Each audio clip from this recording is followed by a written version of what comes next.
Hello. Welcome to the Thoughtfully Made Fiber podcast.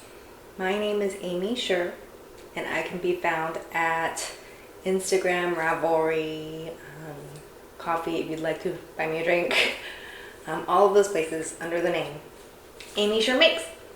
I am a spinner, a sewist, and of course a knitter.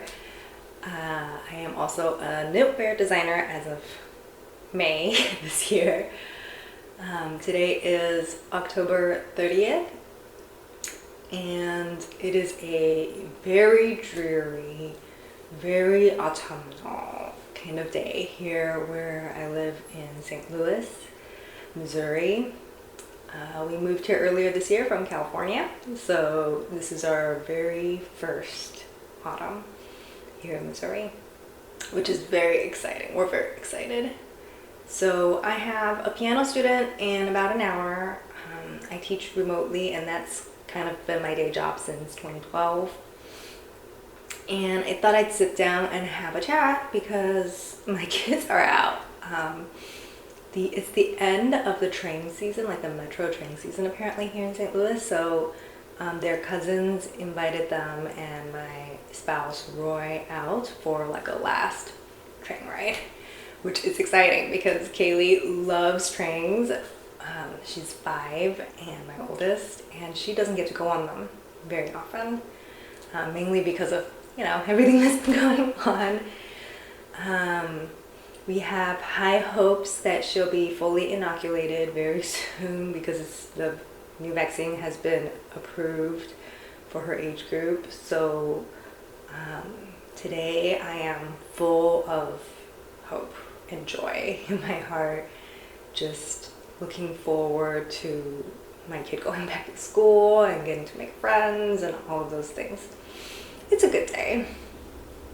So since my kids are out of the house, I thought I'd do a little filming because lately it's been really hard to film, just because having 2 kids in the house at all times has been a little frazzling on my brain. And it's been a few weeks since I've sat down and talked to you. Today I wanted to have like more of a loose chit-chatty structure, a more loose chit-chatty structure because I don't have like a ton of progress in my knitting to show you. I don't know if this happens to you, but earlier this week there was a school event outdoors with all the other virtual school kids in our district, and we live in quite a large district, so there's like thousands of kids across the district, and a few hundred have chosen to virtual school this year, and we are one of those families.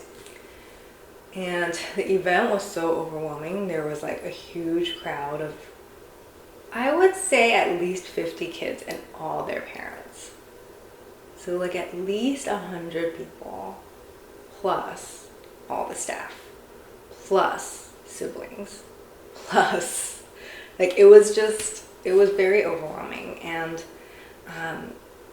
I had such FOMO, fear of missing out, a couple weeks ago about Rhinebeck because I didn't get to go. But now I'm kind of reevaluating that. Like, could I have handled Rhinebeck? I don't know. But having this in-person event where I did knit a little bit on the park benches, it really made me realize like I'm not ready for big crowds, and it kind of knocked me out for the day, like for the week sensory wise. I was just so overwhelmed by all the noise and like the textures and like the sights and the cold that I did not get much knitting done at all this week. So here we are. I wanted to sit down and chat anyway because I think it's nice to sit down and chat about the things that I've been doing, even though I don't have much progress to show, because that's just what's realistic. Like, I feel like running a knitting blog, I have to always have a million things to show and always have like packed full of content, but that's just not the case because I knit for like a slower, sustainable living, and that's just not aligned with every episode having a ton of stuff. So here we are. Let's get started. What I'm wearing. I'm gonna try to insert some footage later, but I am wearing the Galloway cardigan. It's by Jared Flood, and I used the recommended yarn Shelter. The design normally has like a crossover, like this part keeps crossing over all the way across the body, but I did not want that. I wanted something I could button up the middle to keep me warm, because I didn't have a lot of like ultra warm cardigans. And when I started knitting this, I had a pretty good idea that we wanted to move to the Midwest. It was not yet in fruition yet, and we hadn't started making concrete plans yet, but I knew I wanted to move somewhere with more varied weather than Southern California. So I opted to make like a pretty standard shaped raglan, and I finished this in May, and it was quite successful. I would say like the modification was a little scary because I didn't know whether it would be successful until I steeked it. And I had never steeked a V-neck before, or modified a sweater that has a steek in it. So I had to kind of trust my math and cut, which was quite terrifying. And I remember I actually took this camera, which was new at the time, out in May to film the steek, but I lost the data because I wasn't very good at handling the interface yet. So I'm really bummed that you did not get to like witness. Like, I feel like I handled it really well. It was like a very steely, like, I can do this, I've done it before. And I had only steeked once before, but I would consider it pretty successful. Let me come over here so I can show you.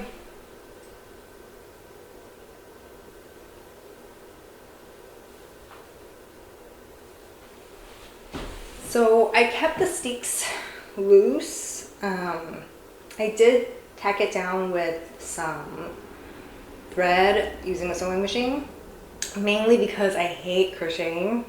I hate making the crochet chain, and I started to do that, but it was so like unenjoyable. I just like went to my machine and did it.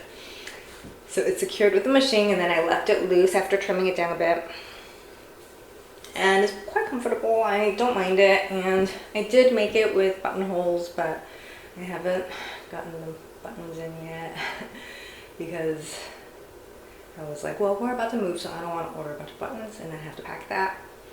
And almost as soon as this cardigan was done, it was getting packed, and yeah, and then it's been hot ever since. So I'm really glad that it's finally cool so that I can really enjoy this cardigan. So that is the Galloway cardigan by Jared Flood. I really love the colors I chose. I think it turned out really lovely, and I think it's going to keep me warm here in St. Louis for many years. So that's a successful make. Nice when that happens, isn't it? Okay, so that is what I'm wearing. I want to briefly touch on my vest. I'll insert a little footage here too, but my vest has a name. I've named it the Transition Vest because it was conceived and knit and planned for all throughout like the early days of my having moved here. And these winding cables really feel like they look like reverse to me, branching out and each going their own different paths. And I really like that feeling of not knowing what adventures await.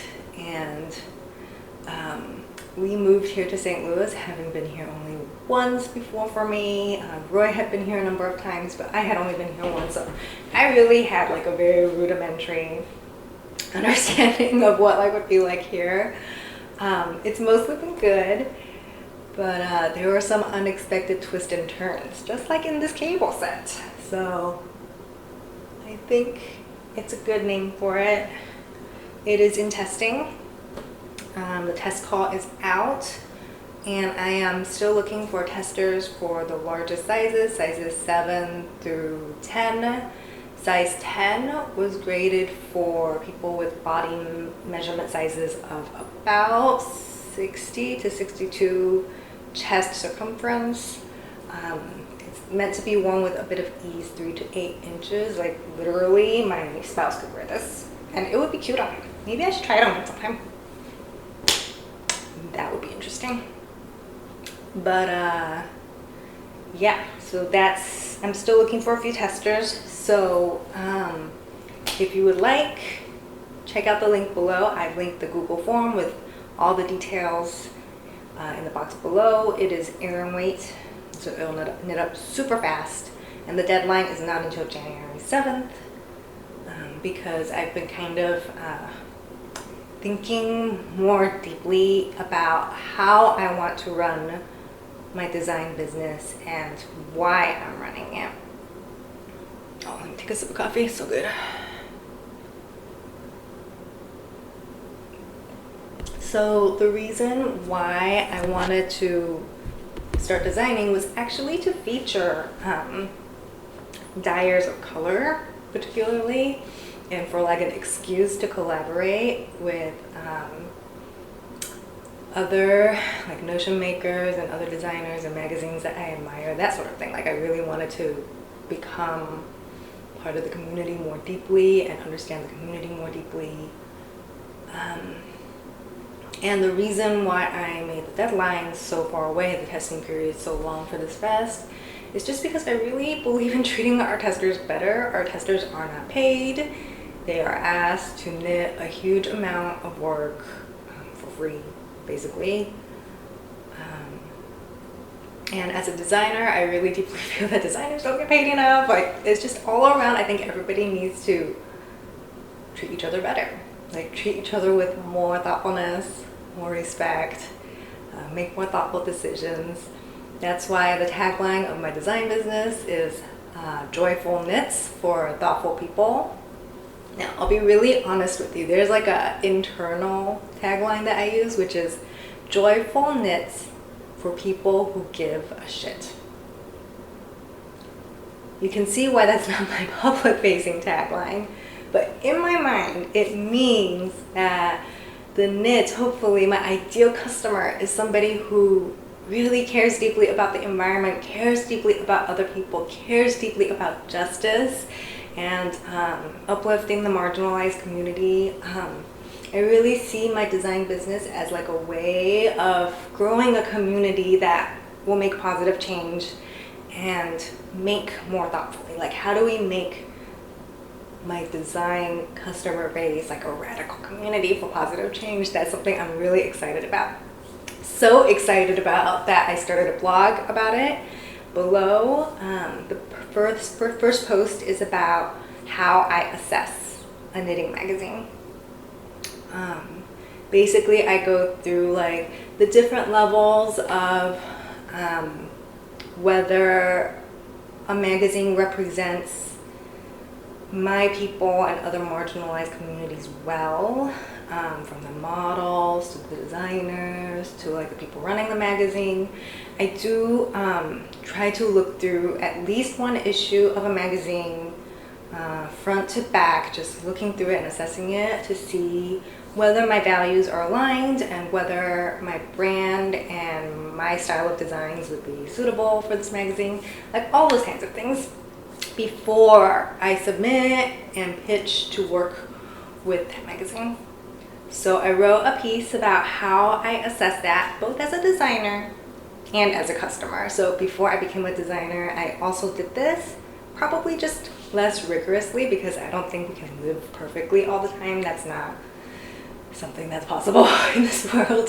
So like occasionally I would leaf through the magazines and I would see that it represents my people probably better than like some other magazines have, and I'll be like, oh, that's a magazine I want to support, and I found that way in my mind. So yeah, if you're interested in that kind of content about how to make radical change with your making practice, check out the blog below. I've linked it. And if you want to support me in doing that work, because I do all of this justice related writing for free, please do check out my Ko-fi membership, which is also linked below. You can see the details there, but basically for $6 or $15 a month, you can support me in writing this work. Currently, I have supporters to write 2 pieces, maybe 3 a month. And I'm also able to invite guests and pay them well, like a living wage, a good amount for a 1-hour interview, so that I can interview them about what makes them tick, like why they do what they do and why their work matters. And I think that's really exciting. I don't know about you, but if you're interested in that, check that out below. I've got it all there. I'm hoping to write like every 2 weeks.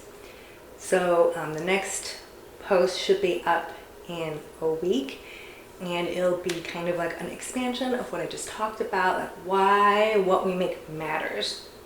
How is making a radical act? Because I think a lot of us make for radical reasons, but maybe we haven't verbalized it or like written it down. So I wanted to kind of have it in a written form that might resonate with people, so that they can kind of put words to the way they think about how they make.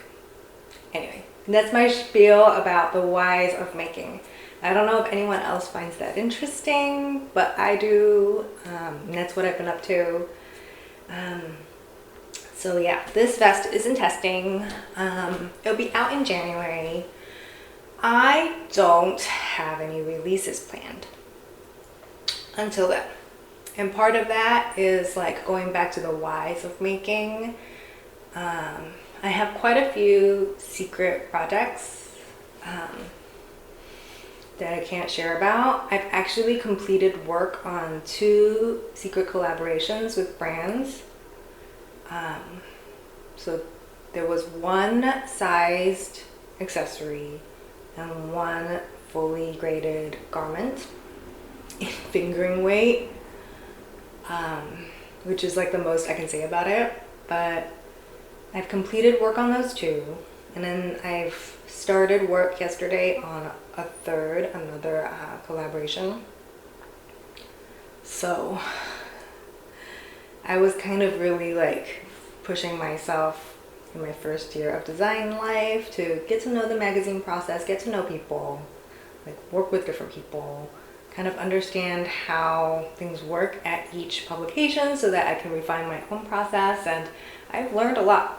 Ooh, I've actually designed for another organization, so add 1. I've completed work on 3 different things, 2 size accessories and 1 garment. So I've been doing a lot, but I don't have any releases planned until January. So part of the reason why I pushed the release of the vest all the way down to January is because I wanted to give my testers more time. Testers who might, like me, have like mental illness and then just be knocked out for a week from not being able to knit, or testers who have chronic pain, also like me, who sometimes have a flare up and can't knit for 2 weeks. Testers who are knitting a larger size and need double the time I do to make it even on a good day. That kind of thing. So that's part of it. But also another part of why I'm doing it, pushing back the release, is to take care of myself. I don't want to be that like fast fashion designer who's like churning out work after work after work. I want my work to be meaningful, and I think that means periodically taking a pause and reevaluating the why and the how and slowing down the process. And while I still have a deadline of sometime in December, I think pushing back the vest allowed me to think, like, come back to the thinking process of why I run my business and why I have one. And that allowed me to start the blog for me, like to do the meaningful work of voicing the reasons why I do what I do and putting it all out there. And hopefully some of you will find that work interesting and helpful and find the slowing down helpful. I won't lie, like it's still quite a packed design schedule.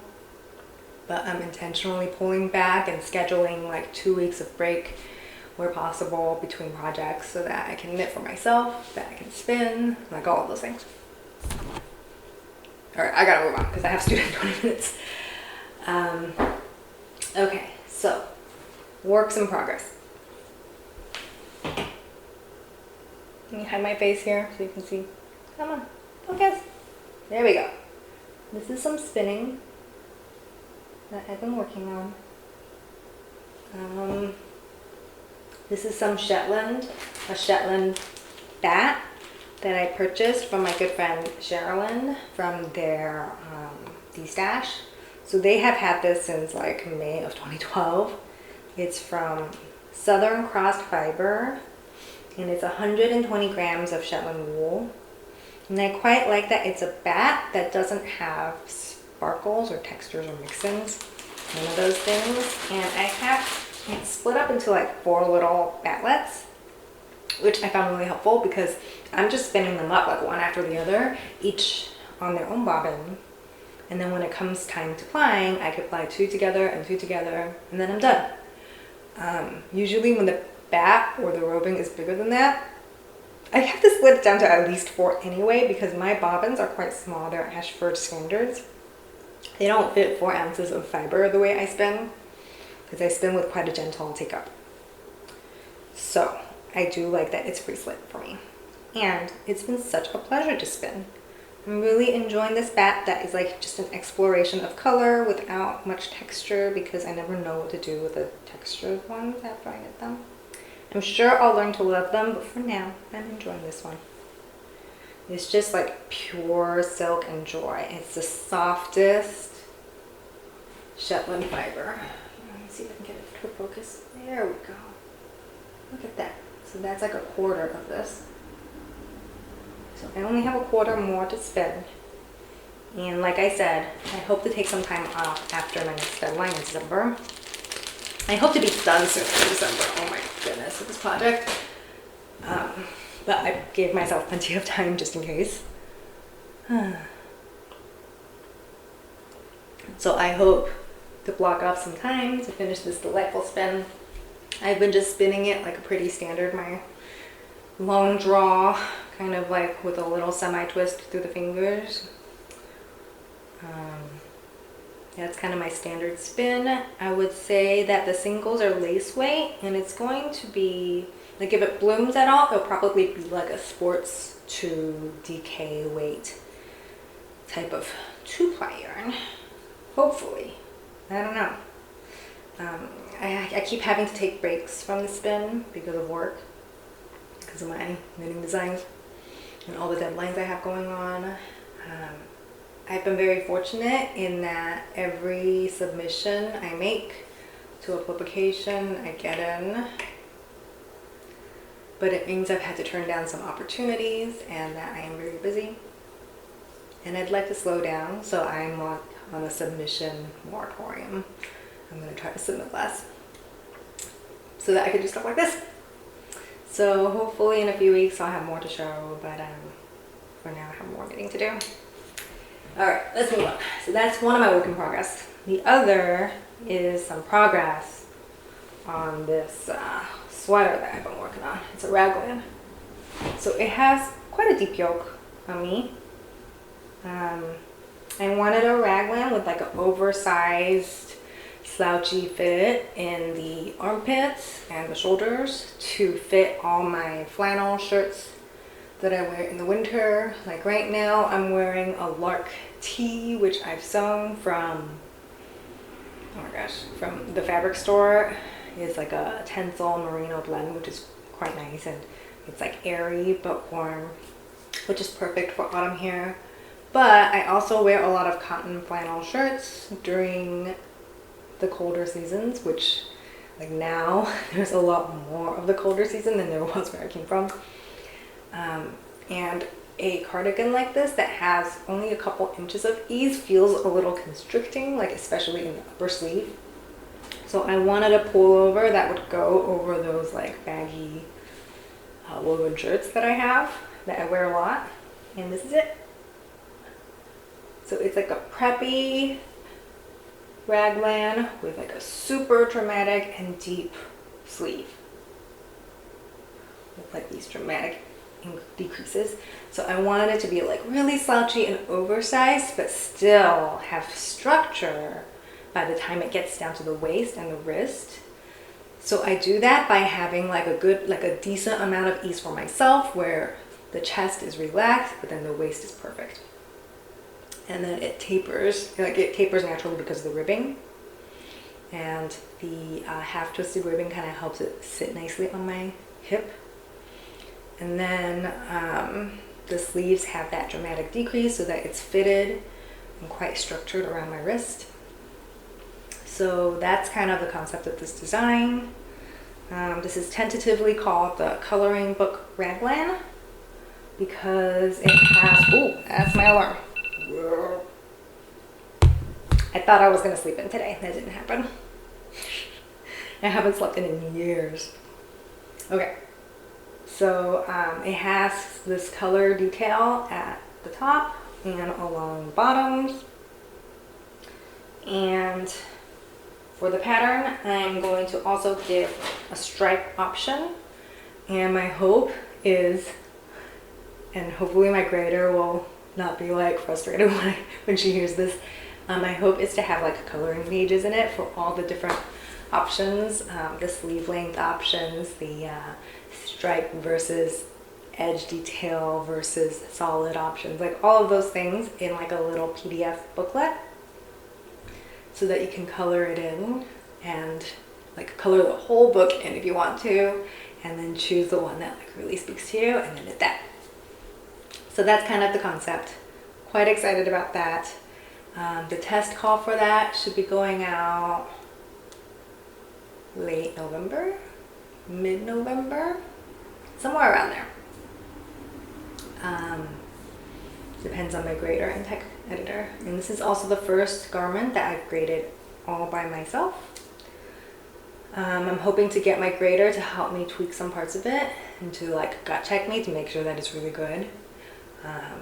She's wonderful. So yeah, if you're interested in testing this garment or in being like making sure that you see when the pattern is released, I do have a newsletter now. I don't think I've said that here before and I really should have. I do have a newsletter. I'll link that below also. Like all the information about my designs will be like right at the top in the description box so that you can find me. I feel like I don't do a very good job of like directing people to my newsletter, but I'm trying to be better about that.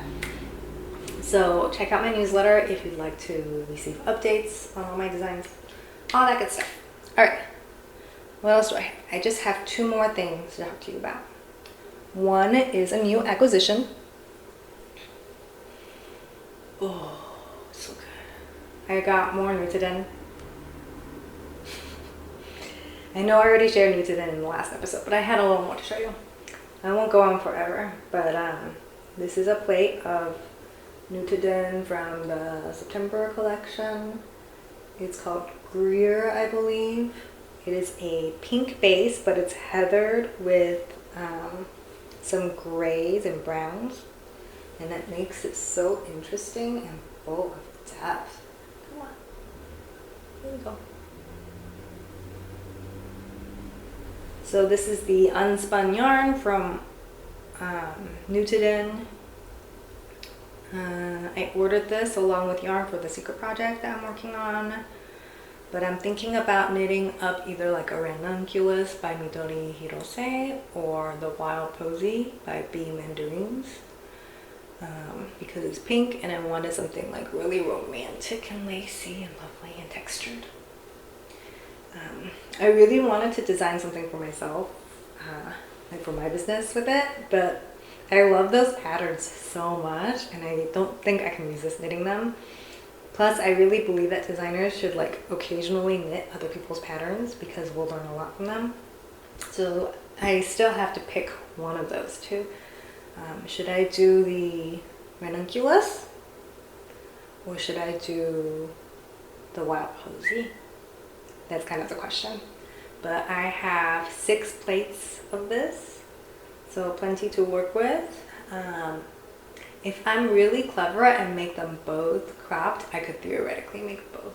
But I also have a plum colored sweater quantity of Nutiden that maybe I should use up.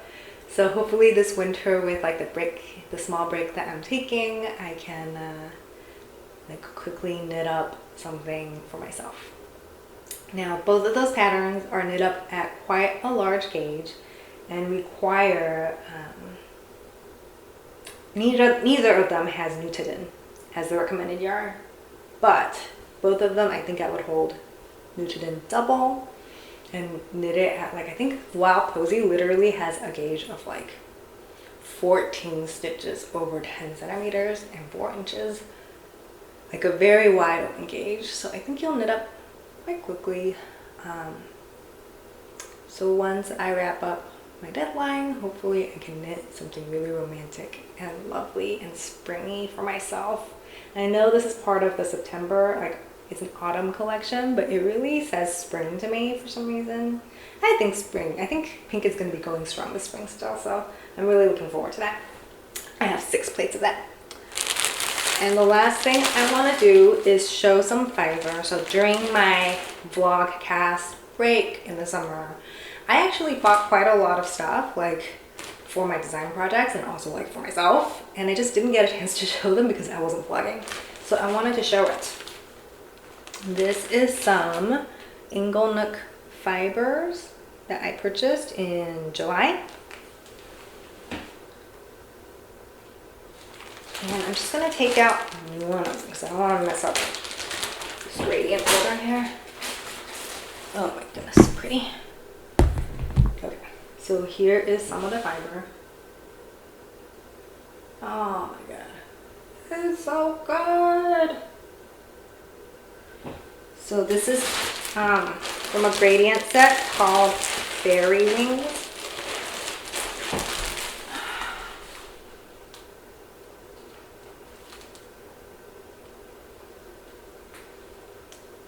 I love it so much. I'm going to pull some of it up so you can see because I feel like I'm not doing it justice. Yeah. Okay, here we go. Here we go. Oh my goodness, look at that. So Inglenook fibers, I think I've talked about them like nearly every episode for a while now. They're I think they're like literally nuns making fiber as like their vocation, which is amazing.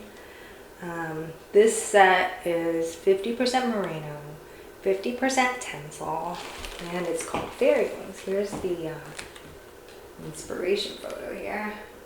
Isn't that lovely? There's 10.7 ounces, and as you'll recall, a typical like 100 gram skein of yarn, like fingering weight say, is 3.1 ounces. So this makes this like, I could theoretically spin it very carefully, sample a lot, and get 3.5 fingering weight skeins out of it, which is just enough to knit one of my patterns that's coming out in the spring that I can't share about yet. So I'm thinking about getting a new wheel just because my wheel is a bit cumbersome and all the bobbins are so small and I don't have enough of them. And I'm planning to get a new wheel with my earnings from that pattern, just because I think I need like a second wheel. Like mine is vintage and it's like 60 years old and God love her, she's wonderful, but there's some features I want that are available on like more modern wheels. So I got my wheel for like $50 from someone in my spinning guild back in LA, and she's been great to me. Like this wheel is amazing, but I think I'm ready to upgrade a little bit also and have 2. So I hope to purchase that very soon. I'm going to a fiber festival in person with my friend Darcy from Darcy Does It here in St. Louis. We're gonna drive out to like other parts of Missouri, which I've never been to, next weekend. So or this weekend. By the time you see it, it'll be this weekend at the Ozark Fiber Fling. So if you're in the area, come say hi. But I'm gonna be keeping an eye out for my ideal wheel. It's quite a small event, so I don't know if any dealers for Kromsky will be there, but I'm hoping to purchase the Kromsky Symphony. So if anyone from Kromsky dealers in the US are listening, hit me up, because I'm like trying to find someone like relatively nearby to me who will sell me one of these wheels. It's quite hard here in Missouri. There's like very few dealers, none in St. Louis. So that's kind of the struggle right now, but once I have my new wheel, I'm gonna be spinning this setup and then hopefully knit it for myself, because the secret collaboration, I won't see the sample back for months, maybe a year, like a year.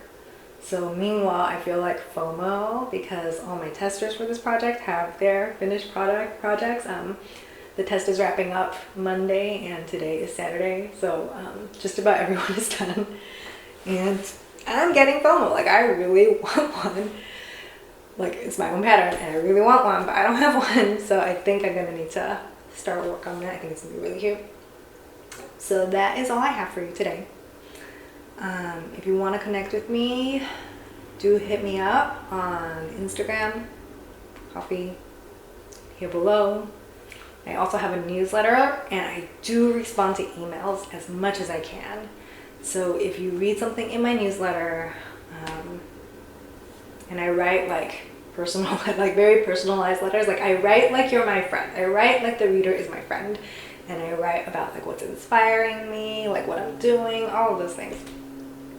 So if you find the newsletter to be resonant for you and you email me, I'll totally email you back. So that's kind of like a way to get to know me more in a more written, longish format. So yeah, today what we talked about was like the blog, my designs, slowing down, not having any releases or new income from new releases until January, all of those things. And that's why I made a Ko-fi.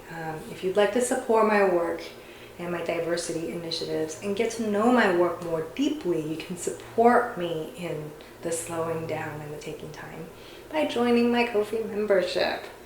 So not to make this a sales pitch, but it's just, you know, the realities is that when I choose to slow down, there's less income to pay the bills with. So yeah, let me know if you like the idea of my writing venture, or if you prefer more of this video format, or if there's anything you're looking forward to this fall. I could literally see like across the street, someone's got their fireplace going. Like there's like smoke coming out their chimney. This is delightful. I've not tried our fireplace yet, but I'm really looking forward to it.